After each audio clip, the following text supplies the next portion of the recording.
So, guys, I am so excited because today I have Crazy Days and Nights, which is what he's known as on YouTube and probably a few other places, but then also NT Lawyer on X. And this is a guy that seems to have all the receipts in Hollywood. If you've watched any of the TikTok videos that have like blind items or even some of the tea that people have talked about, I have talked about some of this tea myself. I do give credit to him when I do, others don't.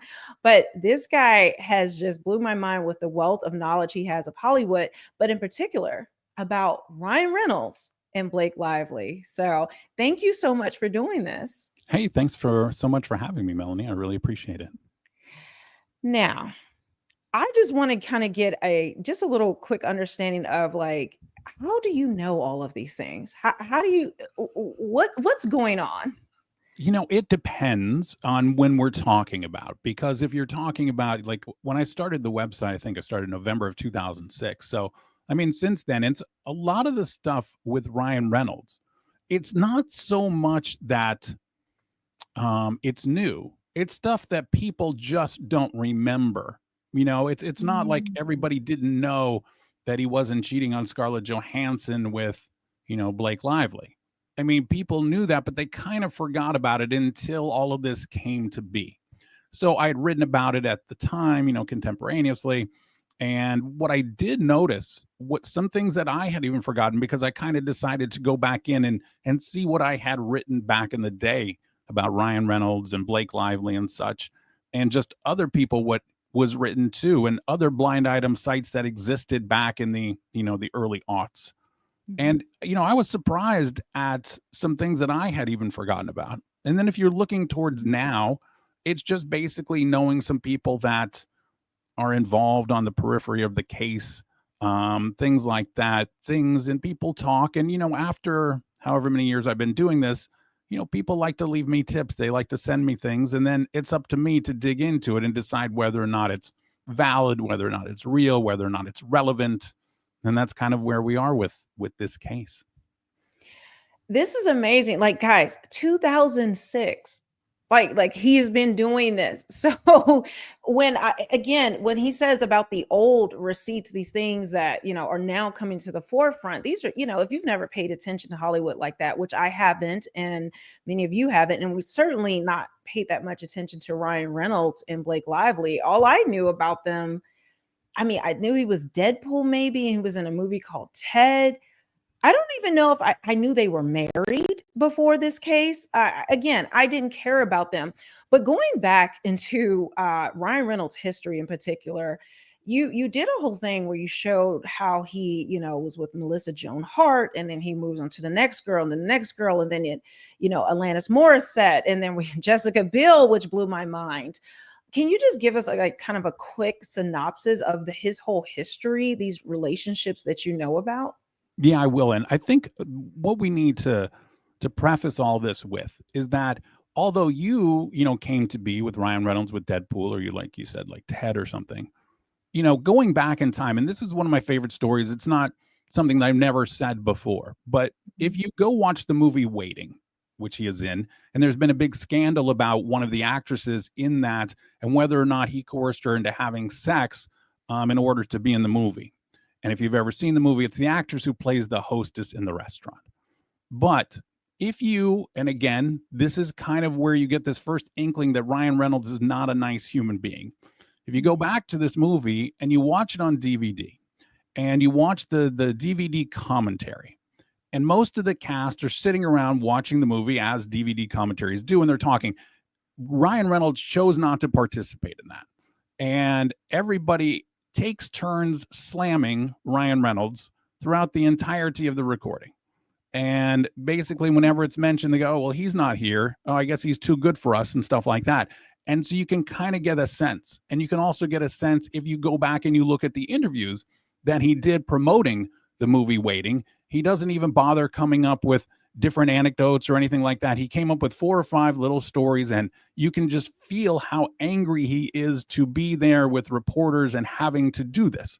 And Ryan Reynolds kind of has a history of this. He'll go on talk shows, and when he was dating Scarlett Johansson or married to her, He'll say, oh, this happened between me and Scarlett, blah, blah, blah. Here's the story. Well, then when he was with Blake Lively, he would recycle the same stories and pretend that it happened with Blake Lively.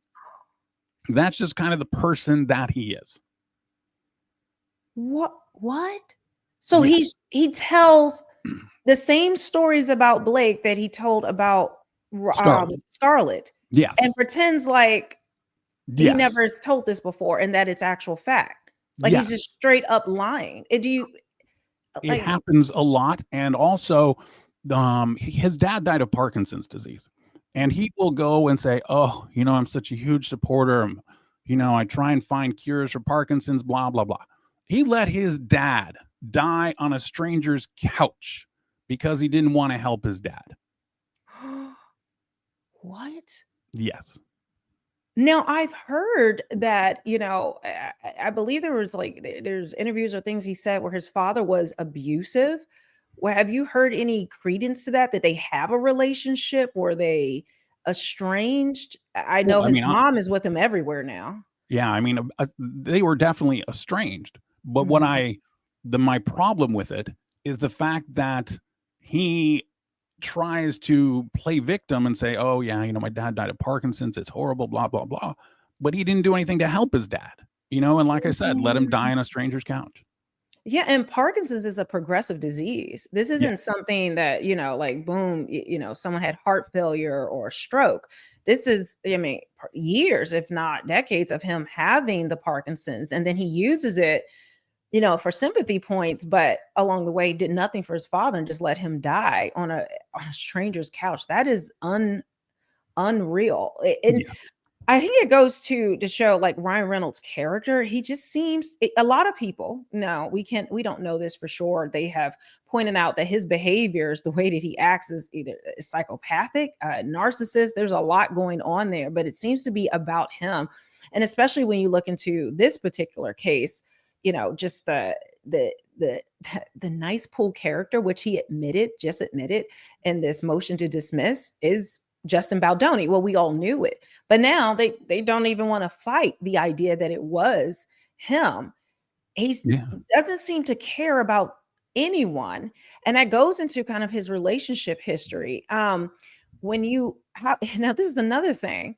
They always say that Blake and Ryan got together after Scarlett, but I've seen your work, and that is just not true according to the receipts you have. And look, this again, it's 100% fact. Okay. And they got together. And one of the things that I discovered when I was going back doing this kind of deep dive, I kind of wanted to go back and look at Ryan and Blake and Scarlett and kind of get a timeline, and even Alanis Morissette to some extent, and just to put it straight in my head exactly everything and how it happened.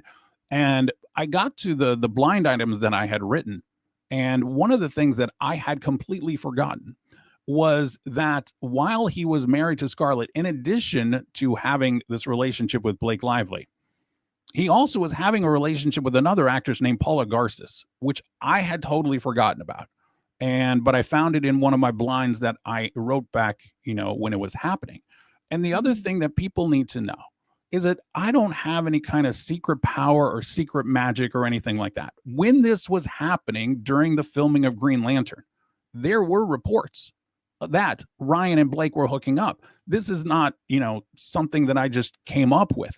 But the thing that happened was their publicity teams really tried to get rid of those kind of articles and stuff like that.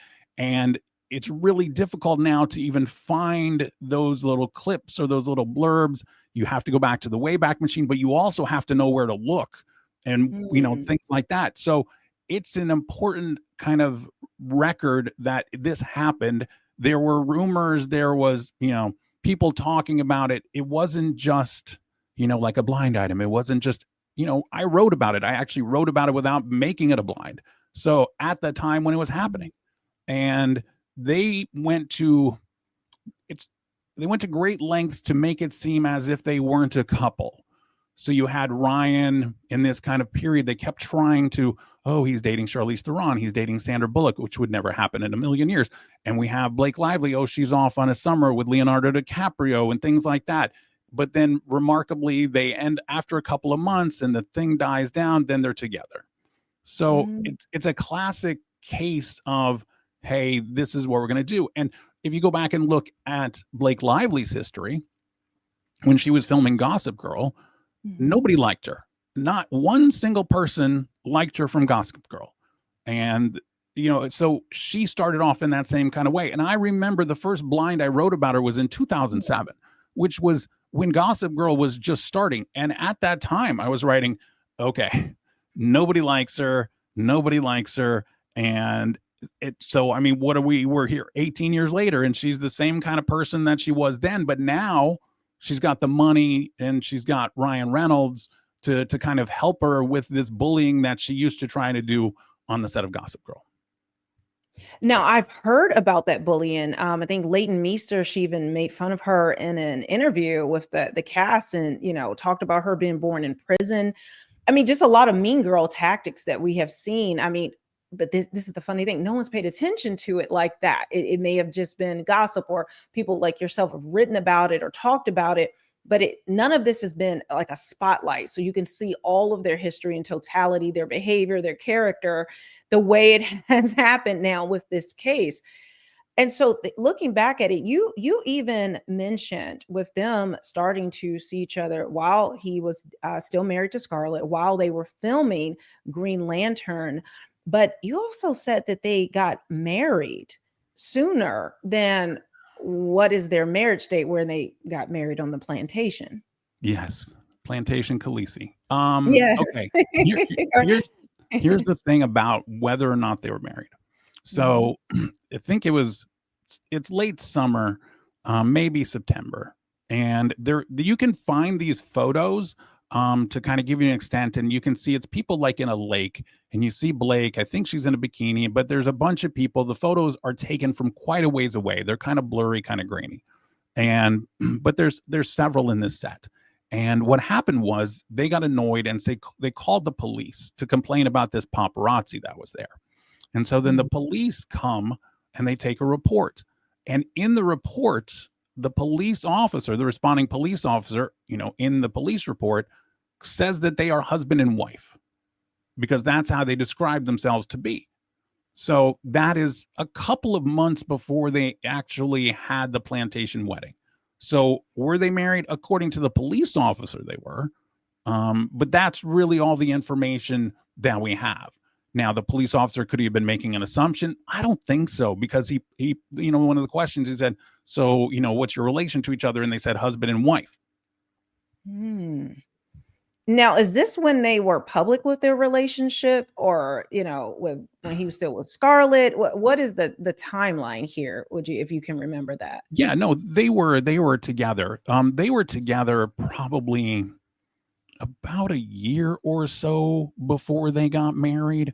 What happened was we had this summer where Blake is hanging out, like I said, with Leonardo DiCaprio. They're trying to get rid of the image in everybody's head that they had been a couple, that there was cheating and stuff like that.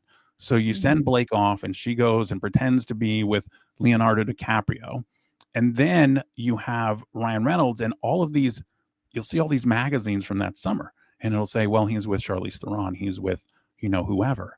And that essentially was just trying to get everybody um, saying, oh, he's with somebody else. It wasn't anything with Blake.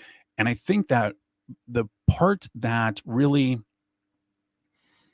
stopped that, I guess, is that Mhm. when the rumors were when he was with Sandra Bullock, and Sandra Bullock didn't really appreciate that and Mhm. came out and said, no, we are not together. And then they were trying to say, oh, Ryan is getting back together with Scarlett. They were just trying to put him with anybody other than, with Blake. And it was very, very interesting. And what it is it shows even back then, and this was 2011 ish, that it was, hey, we can control the media, we can control the press, we can do this, we can, make it however we want it to be. And I remember the first time that there was like this public discussion that and where you can see where they shut down the media. And Kat Marnell had Mhm. posted something on Twitter, and she just came out on Twitter and said, "Hey, Ryan and Blake had this affair with each other while he was still married to Scarlett, and Blake was supposedly dating Penn Badgley. We can debate whether or not that was a real relationship, but let's say it was." And that she was told this by a beauty editor, and Us Magazine was going to publish it. And then all of a sudden it got killed.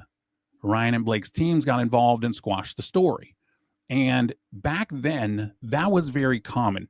In the 2010, 2011 time period, you had these catch and kill.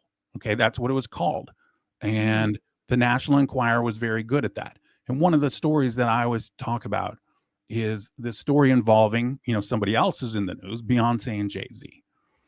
And I got this tip from somebody who was my A plus tipster, just A plus. Everything that she said was gold, solid gold. You could take it to the bank.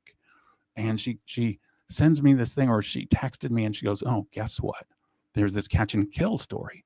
And what it is that Beyonce's bodyguard was pleasuring himself to Blue Ivy's passport photo. And at this time, Blue Ivy was maybe like a year old, maybe two. And I'm like, well, this is the most ridiculous story I've ever heard in my whole life. But this person is A plus list, right? This the A plus, like solid gold. You can take everything. So I said, okay, I'm gonna make a blind about it. And I make a blind about it because it sounds so ridiculous to even be true. Well, it Right. turns out it was 100% true. And it came out that it did happen. And this bodyguard later, took care of himself. And he had been set up by his girlfriend, who was a drug addict, who was going to sell the story to the National Enquirer and stuff. And apparently had photos maybe of it too. And the National Enquirer said, no, no, no, we're not going to run it in the National Enquirer. What we're going to do is we are going to um, get Beyonce on the cover of Shape magazine, which they also owned.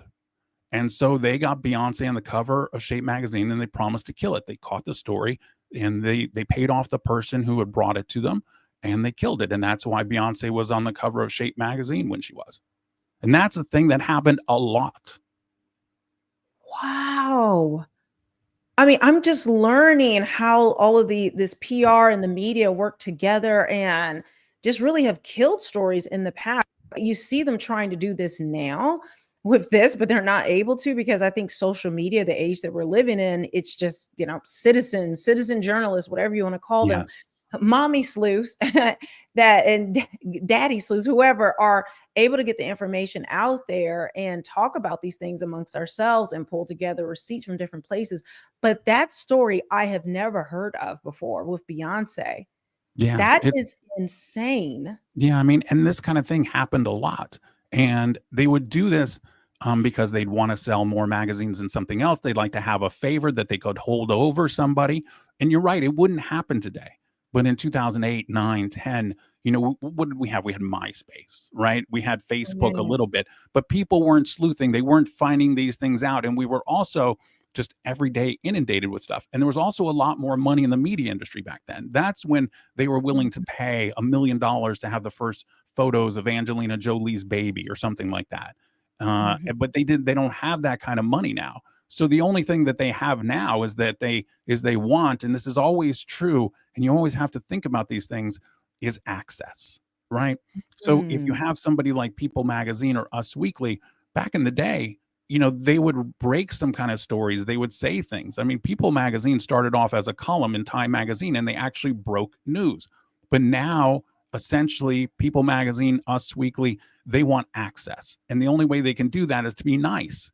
And so Mhm. somebody like Ryan Reynolds, who's Deadpool, is in all of these movies, owns, Mint Mobile, has Wrexham FC, has, the liquor and stuff. They want access. They want to be able to interview him. They want to hit a red carpet and have him come up and talk to their reporters. So what do? You can't say anything bad. William Morris Endeavor. Oh my gosh, this is one of our biggest clients. Of course, we'll get rid of Justin Baldoni for you because what is he to us compared to how much money you have made us?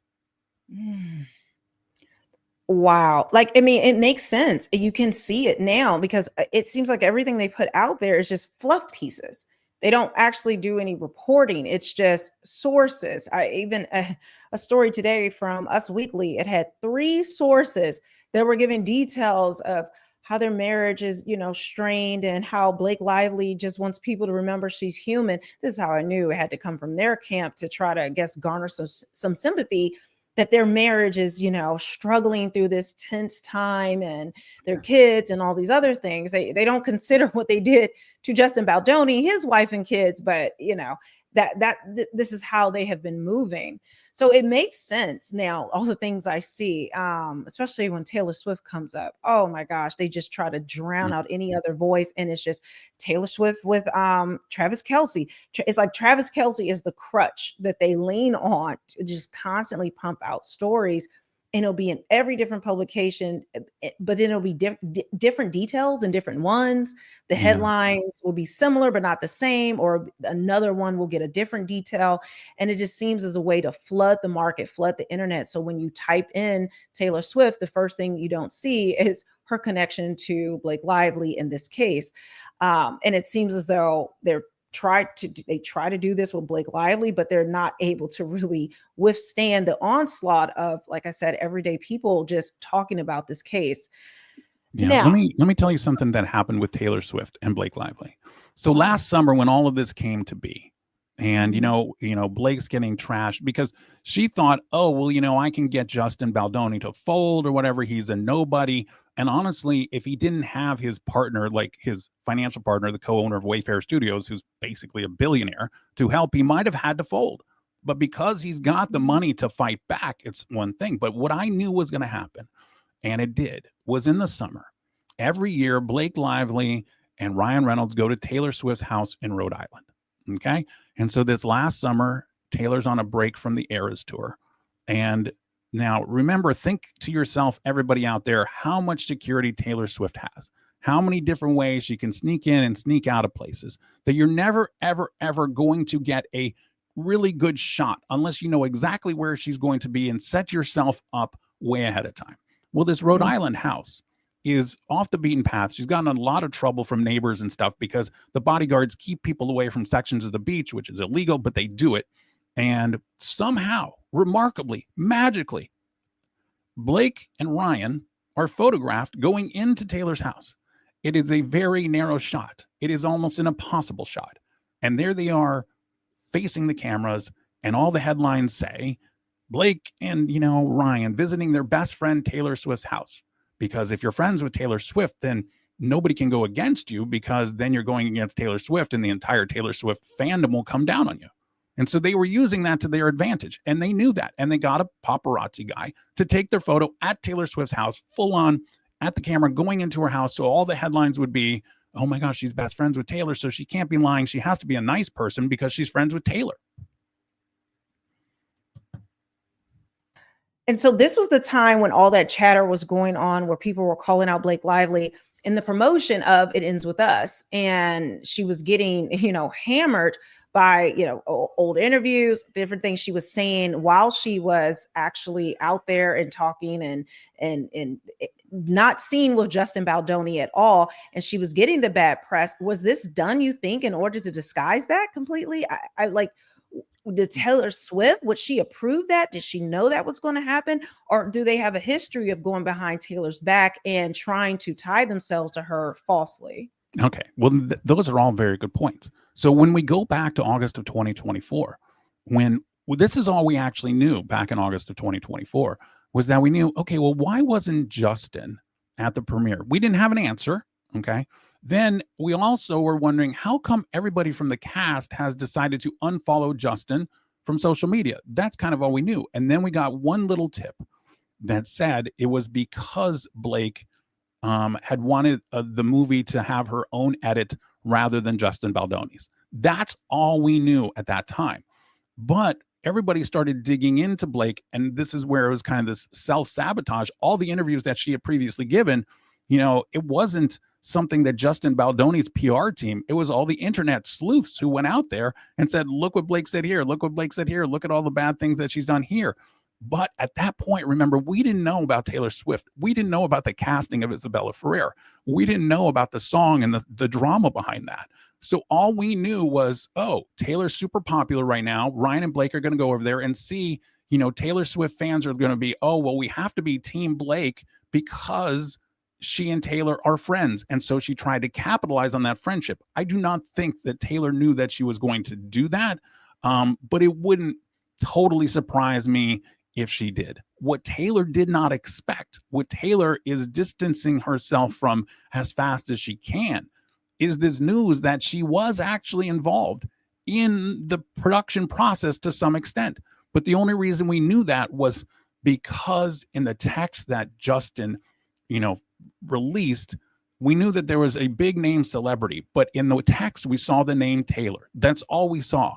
And so then that got everybody digging. And then they dug and they dug and they see Isabella Ferreira, who's on the red carpet.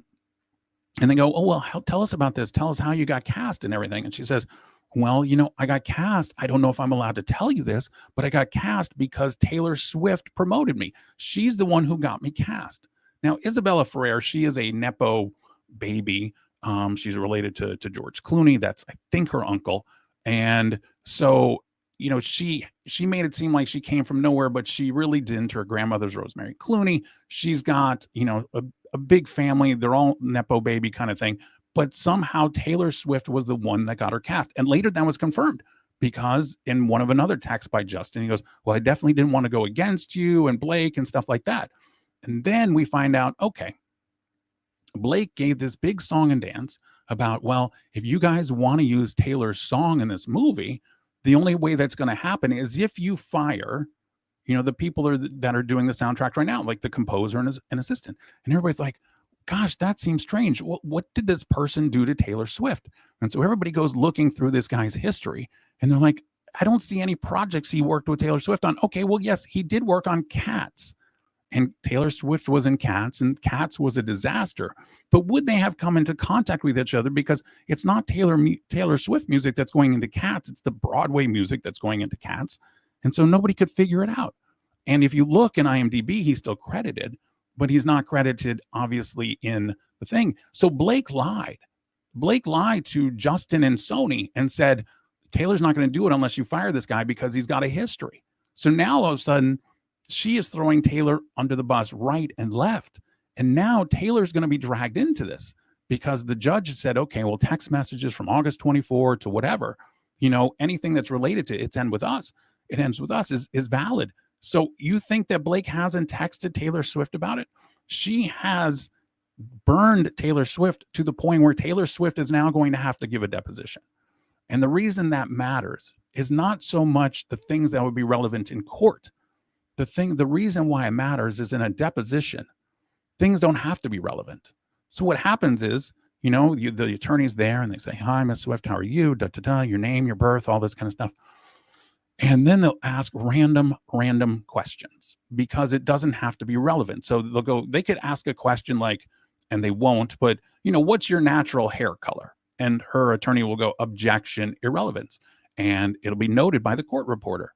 And at some point later on, a judge could rule on it or whatever. And once they've noted the objection, then Taylor will have to answer. Okay. Well, the thing is, depositions now are generally recorded on video, or things will get leaked. And so imagine all of a sudden you're Taylor Swift and people go, that song that you wrote, was it really about so-and-so? And things like that, things that Taylor doesn't want to be made public. Now, technically it's not supposed to be made public. And, they could go to a judge and say, she shouldn't really have to answer what color her hair is and stuff. But the thing is that takes a lot of time and that's not generally done. So Taylor Swift is going to have to sit down for a 5 or 6 hour deposition and answer all of these questions and then possibly have to testify in court to the things that are relevant. Like, okay, well, how did you become involved in the casting of this? Did you know that Blake was trying to take over the project? Had she talked to you about that? And so all of a sudden, the Taylor Swift image that she's tried to, really, really work on the last couple of years and eras and just everybody's friend, all of a sudden, maybe she's not. And she's going to have to go to court and she's going to have to answer all these things under oath. Now, it's federal court, so there's not going to be recordings or whatever, but can you think about, like we saw the drawings of Sean Combs? Can you imagine a bunch of drawings of Taylor Swift in federal court and how that's going to look and everything that's going to do to her reputation and if she did do more. So you know she's got to be furious with Blake Lively and Ryan Reynolds, which is why towards the end of the football season, you didn't see them at the Super Bowl, right? The year before, they had been. This year, no. You're toxic. You got to stay away from me.